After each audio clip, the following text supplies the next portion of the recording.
Hey gang, what's happening? Big Rob back with MakeBeerEasy.com. Don't know who I am? You can check me out at MakeBeerEasy.com. Typically like to do brewing videos as well as some experiments here and there. Show you how to make beer easy, all that good stuff. So you can check me out there. You can follow me on Facebook, YouTube, all that jazz. Also, today, guys, I'm going to start doing, I think what I'm going to start doing, and I'm definitely going to do it tomorrow. Tomorrow's Brew Day, so when you're watching this video is going to merge into the Brew Day, but it's night before Brew Day, almost like Christmas Eve around these parts, which is pretty cool. I always love to get my brew on. For those of you who don't know, I've never watched my videos. I started out doing like everybody else, majority of people, kits. They moved into partial mashes, they moved into all grain from home. I now own a brew pub.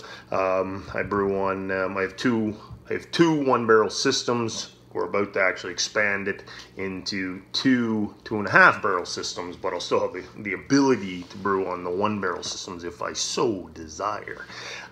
So what I'm going to do tomorrow, and what I'm going to do moving forward, I believe, is I'm going to, you see the Bible around a lot, and I've asked, people in some of the groups and stuff, which recipes are good, and you get some good answers, and you get some, they're all good, and it depends, and so on and so forth. So I'm just going to start picking some beers out of here. I think maybe some of the other recipes in the book I have as well, because you can easily pick these up. I'll even put some links on my site where you can pick up these books. And then if you like what you see from what I'm brewing it, you can go ahead and brew it too. Brew it also, I should say. So tomorrow, I'm going to brew the old English IPA. I've never brewed this one. Looks pretty cool. I did see somebody somewhere post that they brewed it a couple times and they liked it, so that's kind of why it stuck in my head. And I like English brews anyhow. Did I say English IPA or Irish IPA? It's an English IPA. So this one has, now I use Brewer's Friend, so I'm going to scale this up, and I'll show you tomorrow. Once I've got it into the system, I'll show you the scaled up version. I use Brewer's Friend to scale. This would produce, let me see, this would produce a keg, so 6 gallons, 23 liters. This is what this recipe here makes. It says it's ready to drink in 5 weeks. I'm going to drink it a lot sooner than that. That's one of the myths I've debunked for myself. I can go grain to glass in 7 days. I can go grain to glass in 10 days, easy, and have good tasting beer. That'll be one of my future experiments. I'll grain the glass this bad boy in 7 days, 10 days, and then we'll take her up to the 5 weeks. So we'll do that too, just and maybe we'll do some taste tests. Estimated ABV is 5.7%, bitterness 60 IBUs.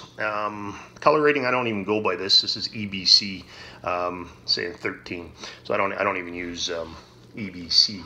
However, I'm assuming it's going to have a nice amberish type of color to it, would be my guess. It's using, and it's interesting. This one thing I find about this book, it doesn't get into, and maybe it's I don't even know where this is written, but it'll say crystal malt. Okay, well, which crystal malt?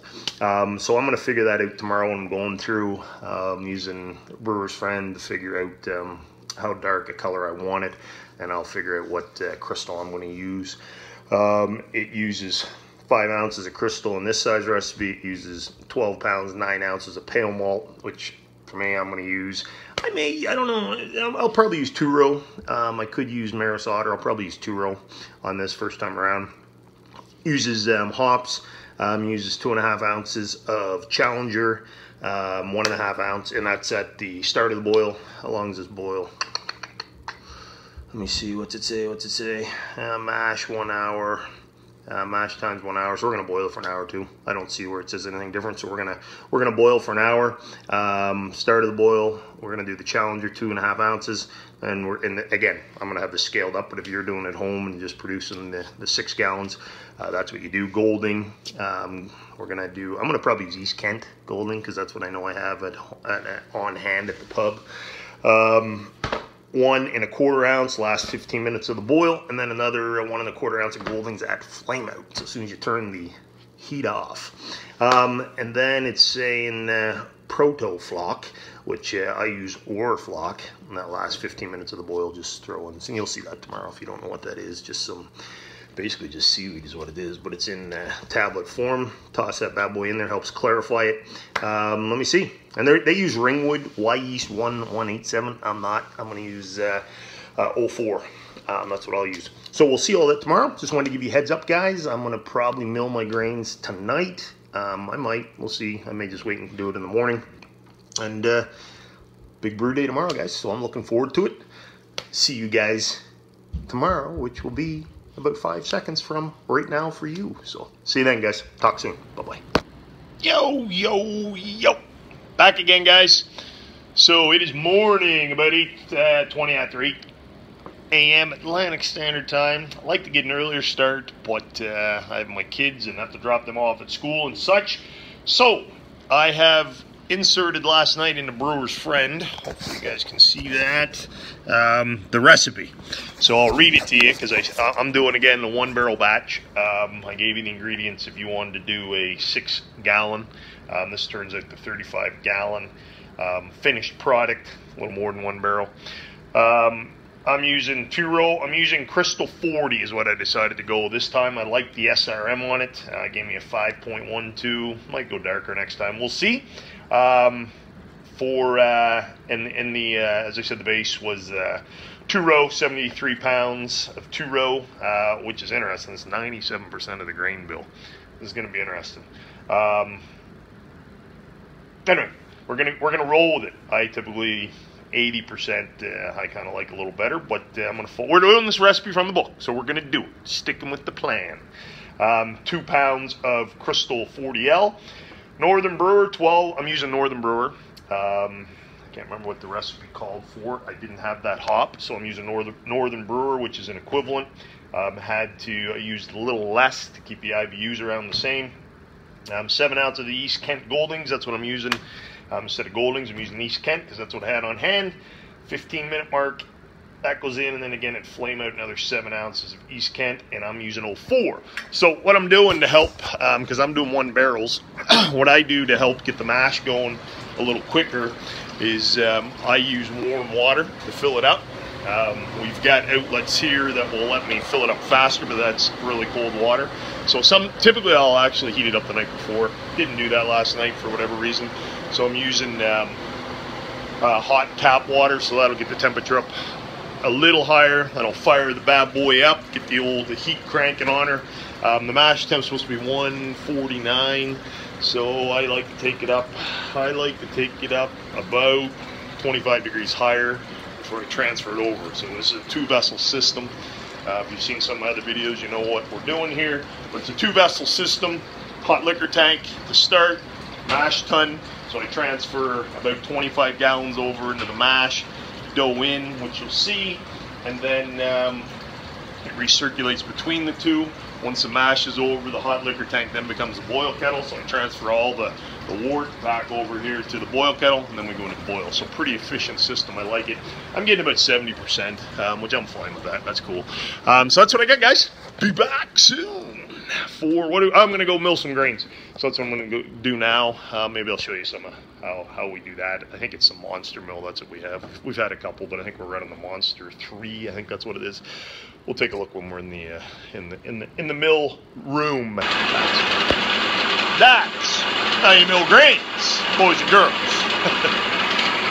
Oh shit, we're overflowing. So that is not how you mill grains, because you don't want to overflow. So we're good. Caught it in time. With the hopper, we attached a little motor to it to make it a little easier, so I can weigh the grains and mill at the same time. So I'm going to change that bucket out so I don't overflow anymore. I think that's the Monster Mill. I'll have to look. It's not even written on it. I think it's number 3, and we got a number 2 over there in case I need a backup. Sometimes these things jam and it can really screw up your brew day. So I just like to flip between and then unblock the jam later on. So that's what I got, guys. Water's still heating up. The water coming out of the tap is putting this bad boy at about 120, 125 degrees Fahrenheit. I've got her cranked up now, so the elements are cranking as well. So I should be at my dough in temperature here in probably about 15-20 minutes, which is cool. So that's it. Be back soon. Grains are all milled up. Water's still filling up in the kettle, heating up. I think we're at, what are we at now? At 140. Water chemistry on the go. This is what 23 grams of gypsum and 5 grams of calcium chloride looks like. If you've never done water chemistry, Brewer's Friends got some good instructionals. The electric brewer does as well. Perhaps I'll do one. I don't have time obviously to do one in this video. If you haven't done water chemistry, it really helps with the quality of your beer. I noticed a big difference in my beer when I adjust the water chemistry for the type of beer I'm doing. This is a balanced profile I'm using because English IPAs aren't real hoppy. So I'm using the balanced from Brewer's Friend. The electric brewery also has some different profiles you can use. So you want to do that, and then you also want to check your pH. Mash temp, I keep it anywhere from 5.1 to 5.3. I'm happy with that, which I'll try to show you how to do that as well. I'll show you me doing it as well once I get to that point. So I'm just going to put this stuff right in there now, right into the water as it's heating up. Might as well get the water right as soon as possible. I'm heading up to 46 gallons of start water is what I'm going to have. I'm going to finish with about 35 gallons finished product at the end of it, which is taking the evaporation, also what the grains suck up, and all that good stuff, boil off rate, all that jazz. So we'll be back when I dough in. See you guys soon. Alright, we've got boiled, guys. Did my first hop addition. Basically, I just use a hop sack, drop her in there, and let her float around. I find I get a lot of, just get that clamp back on there. I get a lot of movement through. We have a hop spider, but with this amount of hops, I find it doesn't get enough flow through the hops. Where the bags work fine. I don't want to just dump it in because I find it's harder to clear the beer and stuff, and I find I get nice hop aroma and taste and all that good stuff just using the bag. So we're good there. That was the first hop addition. Next one's in 45 minutes.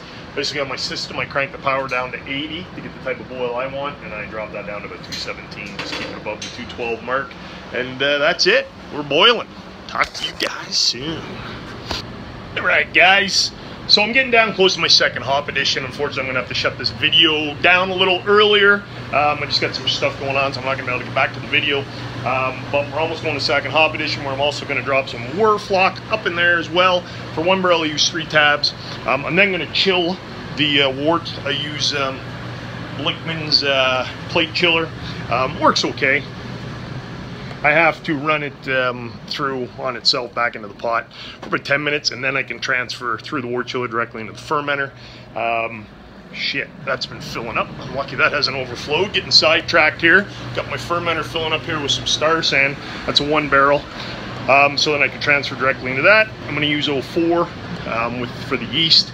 And then that's it. That's the brew day. So I'll probably be wrapped up here in probably about an hour tops. Clean up and all that done. Hope you guys enjoyed it. Again, check out makebeereasy.com. You can sign up to get my weekly updates that I send out. And if you got any questions, by all means, reach out to me. You can check me out on my Facebook page, which you just type in Make Beer Easy. Same as YouTube. And I'm going to start Instagram here real soon as well. So keep an eye out for that. Have a great day, guys. Big Rob is out.